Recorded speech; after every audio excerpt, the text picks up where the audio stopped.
Man, I'm here with these two amazing people. Congratulations. You just were placed in the top 3 at the United States Mambo Championships. And you know what? I had to talk to you because you had such a unique number.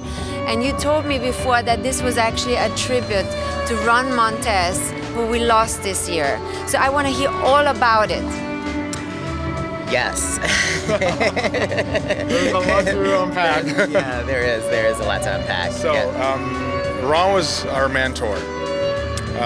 When I moved to America, he was the first person I took lessons with for my Latin. And right from the beginning, his rhythm, it was something unbelievable. It inspired me.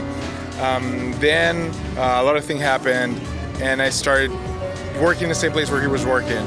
And I quickly found out that we share a lot of background of how we grew up, the dancing, the salsa, the mambo. And we were like, why don't we try this Mambo Championship thing?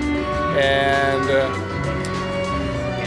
there we are. So it was just a decision on the colleagues. It was also because it was really important. I think that, dancing comes in waves and has eras and all that stuff. And I remember, I don't want to say like when I first started to dance, but I remember when I first started to dance. Like I had really good mentors, including Ron, that always let me know that whatever I did as a little boy with Caribbean roots was, as long as I incorporated it and put my whole heart into it, it was going to come out really successful. So when he passed this year, it was really momentous. Also, Mark Brock, shout out to Mark for having the first same-sex Mambo competition at his competition, and he was a Mambo king himself, so we were just really wanting to make sure we just had a good tribute to all the Mambo kings who just, whether they're past or still here, we just wanted to honor them and call ourselves Mambo Princes, so oh my God, sharing the torch. So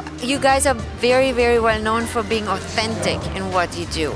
So what could you advise to couples who are on the floor right now? If we say, okay, I want to get this authentic, what do I have to do? That's beautiful. Actually, yesterday we were both watching the Pro Rhythm, and my thought was there's so much that Cuban culture or Caribbean culture can give. So many steps, not just steps, also like movements. And instead of taking steps and movements from Latin, international Latin and ballroom, so we see a lot of prominent runs in Mambo. We see a lot of just straight legs in general. Like, I think that Pro Rhythm, people should just open YouTube. Ron Montez has a lot of videos, not just Ron Montez. Just go and put Guaracha on YouTube and look at the things that they do and their rhythm. All the 5 dances will improve in a second. Our, let's say, goal was to have fun, to show them a good show, but most importantly to trying to educate. I mean, I don't want to be like, we want to educate like we're professors, but at least to show that there's much more that people can take from. Yeah, the educational process is a really big one for us because specifically when it comes to the 2 guys dancing together, that's pretty historical. In Mambo culture and salsa culture, and Caribbean dancing in general, we tell stories with our dancing. It's not always the same story of a man and woman falling in love.